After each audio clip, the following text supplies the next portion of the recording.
Alors voilà enfin l'heure de Christiane qu'elle nous promettait depuis un moment et que nous lui promettions aussi. Christiane, doctoresse psychiatre en milieu hospitalier, spécialisée en gériatrie, je le rappelle, complètement rétive non seulement à la piqûre à la mode, mais à tout ce qui allait avec.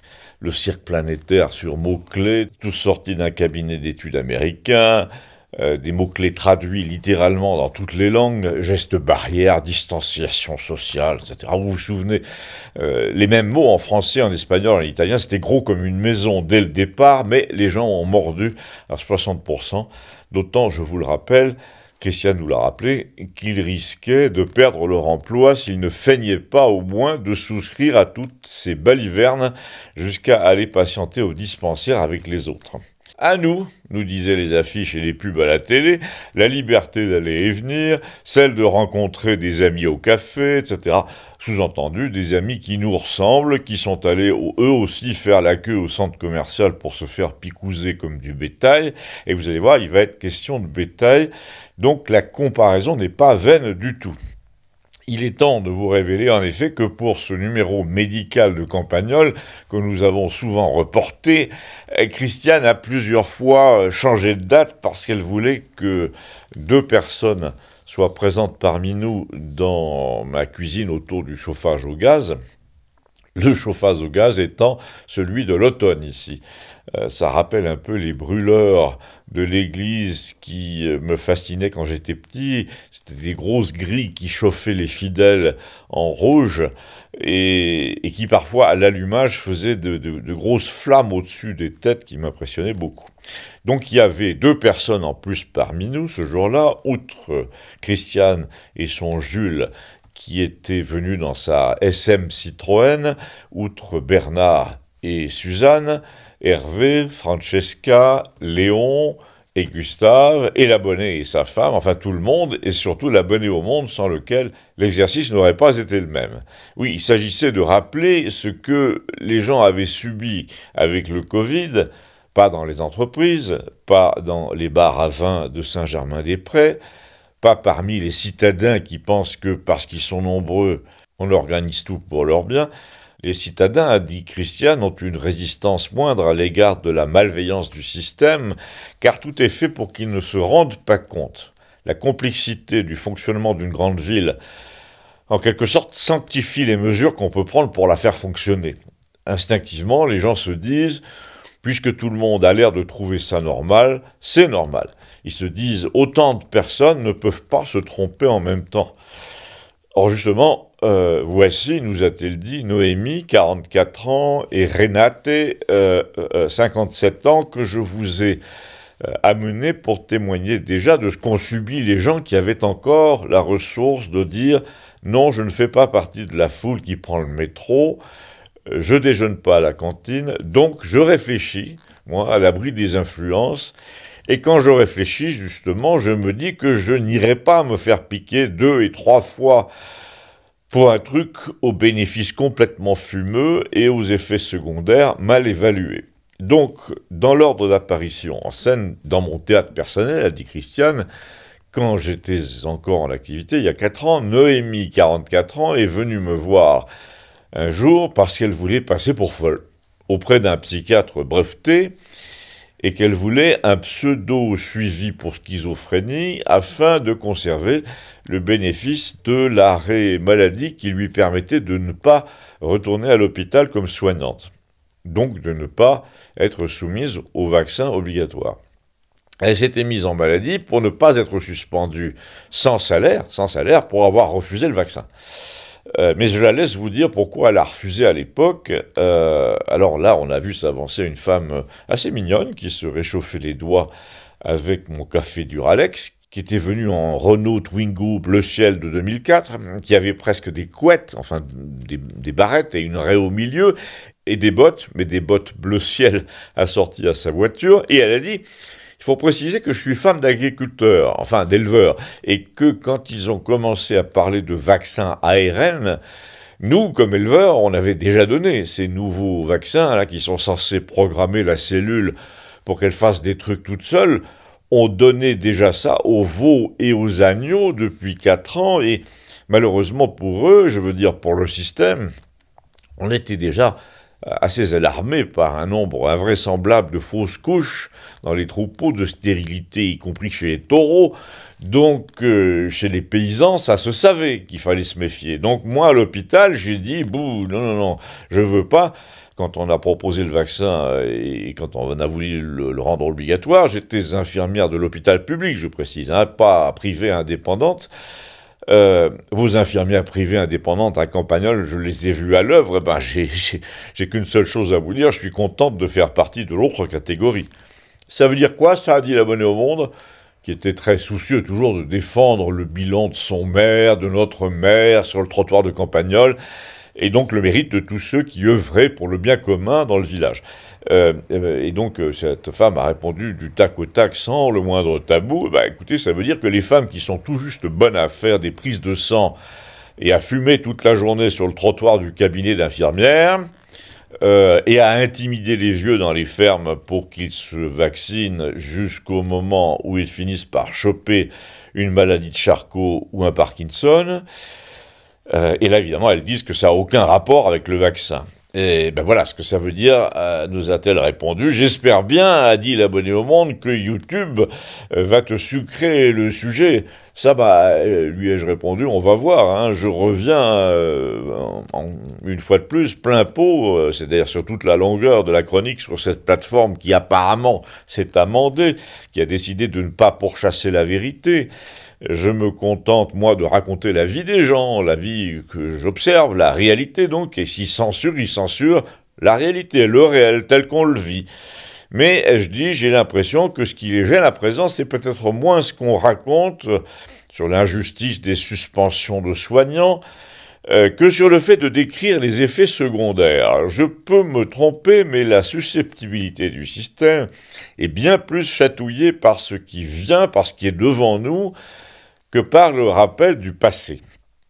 Et qu'est-ce qui vient ? Ben là, on va y venir, a dit Christiane justement, mais à présent, Renate va vous expliquer ce qui lui est arrivé à elle. Ah ben moi c'est simple, a dit Renate, je suis d'origine allemande, j'étais dentiste à l'origine, un peu écolo, un peu artiste, j'ai ouvert un cabinet à Villeneuve avec un couple de dentistes français, un homme et une femme qui se sont entendus assez rapidement pour me marginaliser pour cause de non-vaccination. Donc finalement, il y a eu rupture de la structure commune qu'on avait formée en s'appuyant sur la réglementation. Ensuite, il y a eu perte de mon agrément de soignante, et là, heureusement que j'avais un concubin, parce que sans ça, j'étais à la rue. Je pouvais même plus payer le foncier de ma maison, ni le chauffage. Enfin, rien, quoi.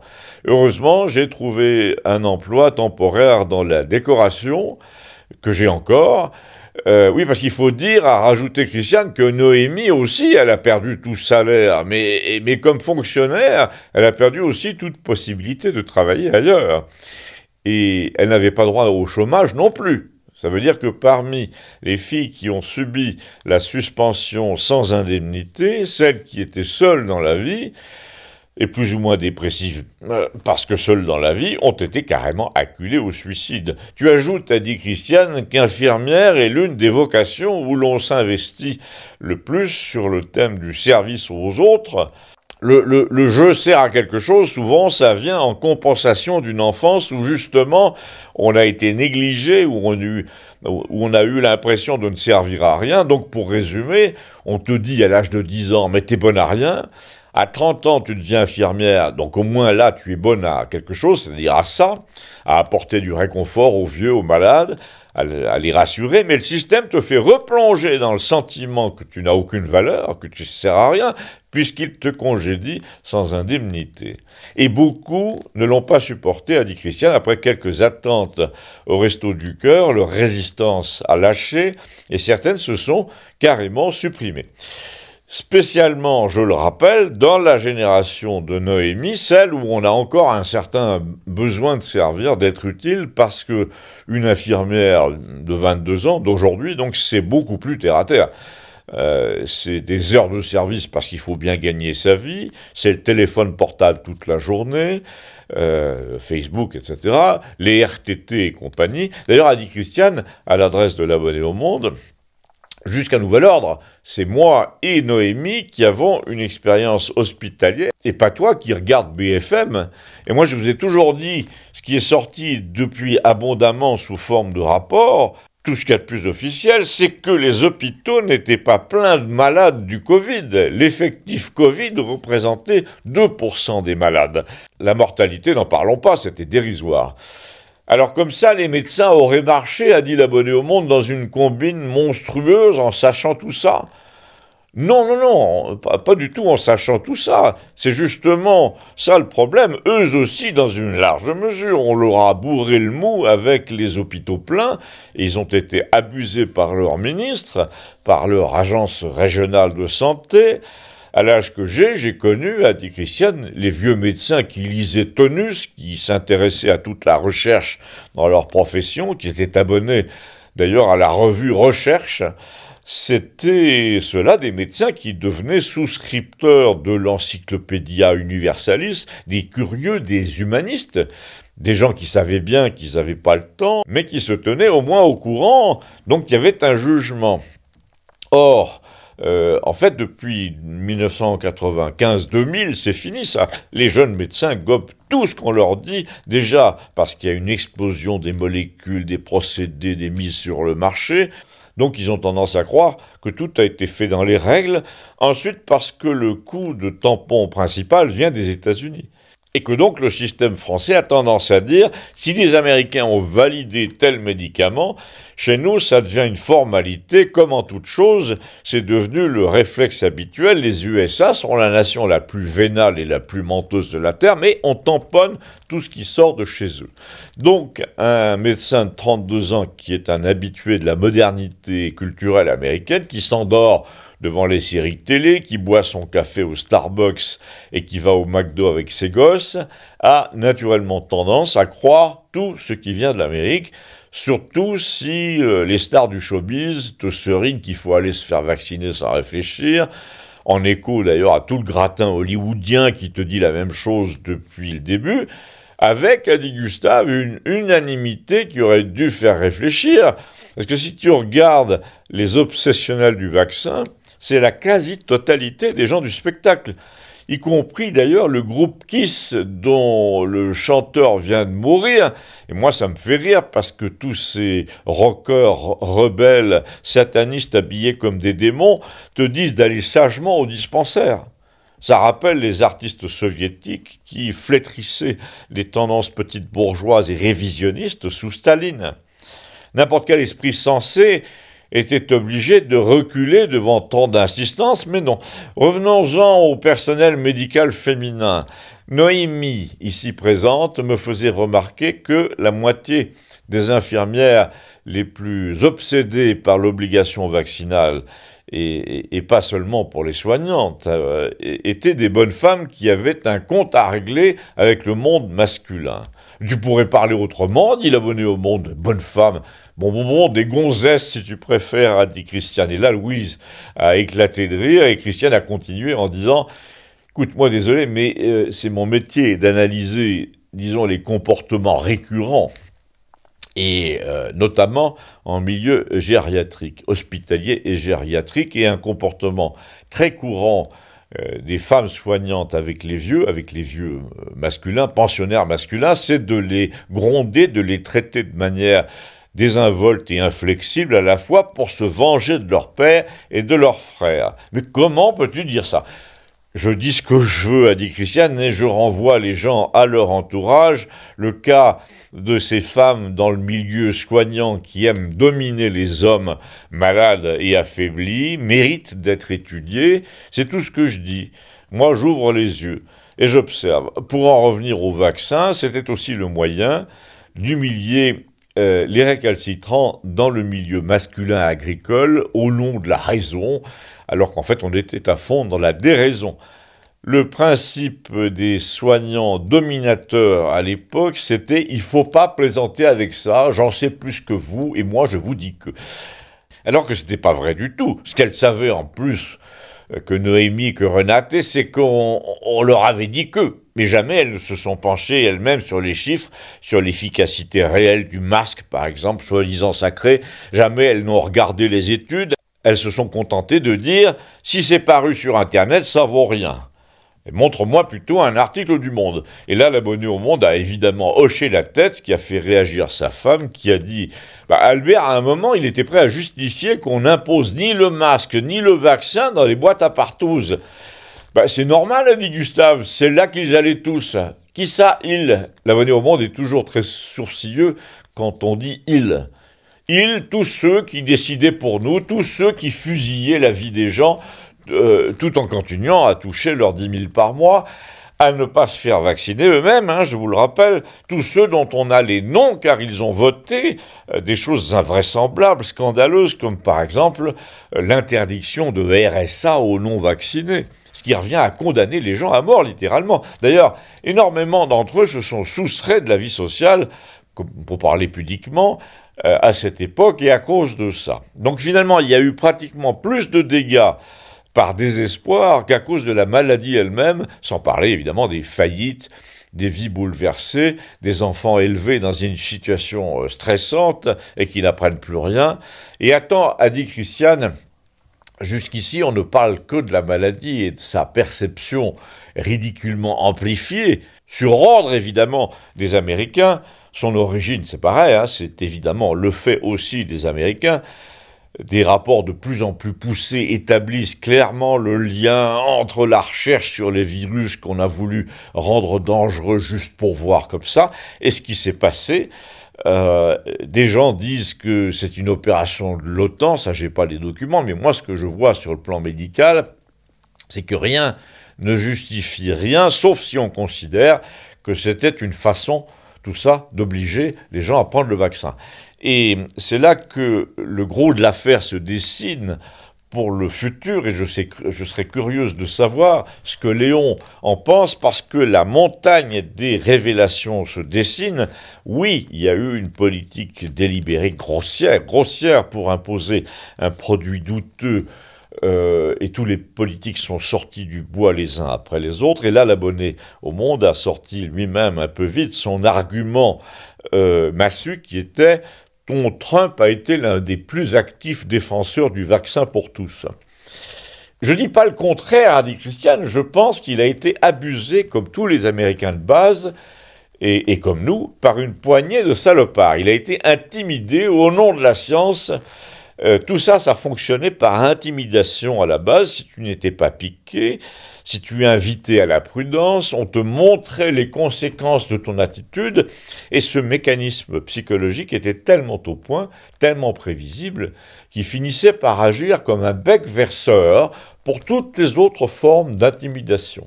La deuxième étant l'antisémitisme. Oui, je dis bien, a dit Christiane, dès que tu déclenches la fièvre de l'intimidation en société, dans une société, le motif d'intimidation le plus instinctif ressort immédiatement, c'est l'antisémitisme. À l'époque, c'était numéro 2 sur la liste. On a associé très très vite le scepticisme à l'égard des lapos, la dénonciation de la corruption médicale, les conflits d'intérêts et tout ça, à des mécanismes mentaux qui désignaient un corps social comme responsable de tous les maux. Suivez mon regard. Ça revenait à tirer l'artillerie lourde dès que l'ennemi voyait la faiblesse du système de défense. Or, la faiblesse du système de défense était absolument énorme. La faiblesse était que le vaccin ne valait rien.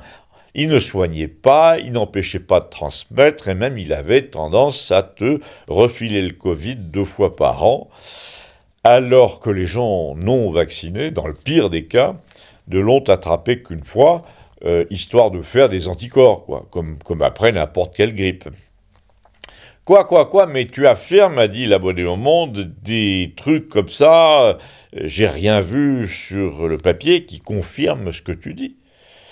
Alors là, Gustave est intervenu et il a dit, écoute, la méthode qui consiste à dire « je ne l'ai lu nulle part » est un petit peu éculée maintenant. Si tu ne l'as lu nulle part, c'est avant tout, a dit Gustave, parce que tu ne lis rien. Donc t'es gentil, mais moi, par exemple, qui lis toute la journée, tout ce qui me tombe sous la main, je confirme que les études et les revues commencent à sortir de partout, avec tous les tampons officiels nécessaires, qui racontent ce que disait Christiane à l'instant, pas de surcharge des hôpitaux, Donc gros bobard d'État à ce sujet. Ensuite, mortalité accrue. La étude japonaise accablante sur des milliers de cas. Fausse couche en pagaille, ce qui rejoint ce que disait Noémie pour les vaches et les brebis. Et enfin, de plus en plus de rapports font le lien entre le vaccin et les risques cardiovasculaires, les risques de cancer foudroyant, le risque d'une maladie horrible qui s'appelle maladie de Charcot. Un cas a été discuté là récemment chez une trentenaire française en février. Un examen collégial, disent-ils, a conclu à un degré d'imputabilité douteux, ce qui est le mot quand on veut cacher un résultat positif. Un article de la presse locale, ça se passait près de Moulins, a été dépublié en catastrophe en décembre pour erreur d'interprétation.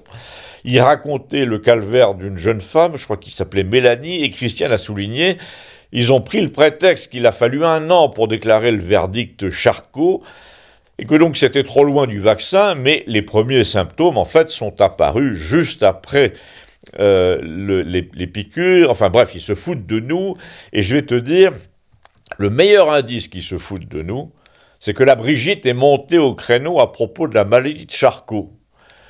Alors là, tu te dis, mais pourquoi, de quoi elle se mêle? Et là, Christiane s'est complètement lâchée à ce sujet, mais attention, lâchée avec tout un bagage psychiatrique derrière elle. Elle a dit, écoutez, cette prétendue première dame, cette créature-là, est l'âme du système, littéralement. C'est simple, elle agit comme une sorte de patrouilleur idéologique, de robot aspirateur. Quand tu regardes ce qui se passe, elle nettoie, elle avale, et du coup, elle désigne ce qui ne va pas. L'abonné au Monde avait visiblement le doigt, lui, sur le bouton du « n'importe quoi, tu délires, ma pauvre vieille », mais là, Léon est intervenu en faveur de Christiane et il a dit « écoutez ce qu'elle dit parce que c'est elle qui est dans la bonne direction ». Et pour nous en convaincre davantage, Christiane a rappelé que la madame en question avait refusé toute expertise psychiatrique. À quoi l'abonné au Monde a répondu, il n'a pas pu s'empêcher de dire « Toi, tu t'y soumettrais à un examen psychiatrique ?» Mais moi, a dit Christiane, j'ai pas porté plainte contre une douzaine de personnes qui se refilaient mes caricatures sur Internet, j'ai pas fait suivre les gens par les services secrets, j'ai pas organisé un procès médiatisé pour illustrer le fait que je dormais plus à cause des méchantes langues. Et là, bien entendu, Francesca a dit qu'elle ignorait tout de ce dont on parlait, qu'il y avait un procès. À propos de quoi, a-t-elle demandé? C'est encore quoi, cette histoire de zigounette? Non, pas du tout. L'audience a lieu la semaine prochaine. Ça porte sur le fait qu'elle ait été profondément affectée psychologiquement par toutes ces plaisanteries. Tu parles d'une plaisanterie, a dit l'abonné au Monde. Attends, même si on rejette le terme de plaisanterie en disant que c'était pas drôle et que ça a fait du mal, même si tu arrives à faire passer pour une victime sans défense une femme qui touche quand même 400 000 par an dans l'un des plus beaux palais du pays et qui se paye des sacs à main à 4 000 balles sous les caméras, il reste quand même un truc incontournable, c'est que pour porter plainte en disant « ils m'ont fait du mal, monsieur le juge », il faut, c'est dans la loi, pouvoir mesurer la portée du préjudice et c'est un examen psychiatrique qui doit le faire. Or, elle ne l'a pas fait, que je sache. On verra peut-être on va voir que si à l'audience, a dit l'abonné au Monde, ça a dit Christiane, je ne doute pas que le pouvoir soit à même de produire au dernier moment un papier arraché à un spécialiste pas présent à l'audience, et évidemment un papier pas rédigé gratuitement. Mais avec une commission indépendante et formée de gens très divers, c'est pas sûr que ça marche, et la plupart de mes collègues concluraient comme moi qu'elle est pour le moins un agent, Brigitte, un agent de la récupération sur tous les sujets, programmé pour sauver les meubles. Elle t'explique que la politique de son mari, dont elle ne se mêle pas, répète-t-elle, va toujours dans le bon sens. Elle monte littéralement au créneau sur tout ce qui est sensible pour le régime, pour essayer d'éteindre l'incendie, à tel point qu'elle finit par le désigner, par désigner le feu, avant qu'on ne se soit aperçu qu'il s'est déclaré. Et là, j'ai parlé de tout ça à Léon, qui est du même avis que moi. Le fait que cette gorgone se retrouve en couverture de Paris Match pour faire un doigt d'honneur physiquement en photo à la maladie de Charcot m'a immédiatement fait réagir. C'est pas vrai, a dit Louisette. Si, si, a dit Gustave, qui a montré immédiatement la page de Paris Match sur son téléphone. C'est le coup du pompier pyromane. Le pyromane, c'est le régime qui a imposé un vaccin qui donne toutes sortes de saloperies, dont la maladie de Charcot, avec une incidence que moi, a dit Christiane, je soupçonne bien plus sérieuse que l'on ne le dit.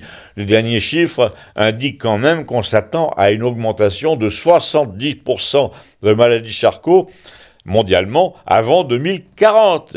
Il paraît que c'est le vieillissement de la population occidentale. Tu parles.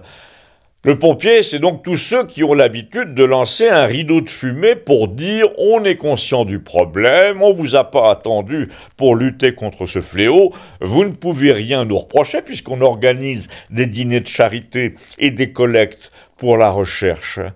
Et là, quand tu te demandes qu'est-ce qu'il y prend là de faire un doigt d'honneur à la maladie de Charcot sur une couverture? Tu devines tout de suite que c'est suffisamment grave, préoccupant, impressionnant pour les esprits. Je veux dire, cette maladie qui est extrêmement cruelle, qui est un enfermement des sens, une fermeture des écoutilles.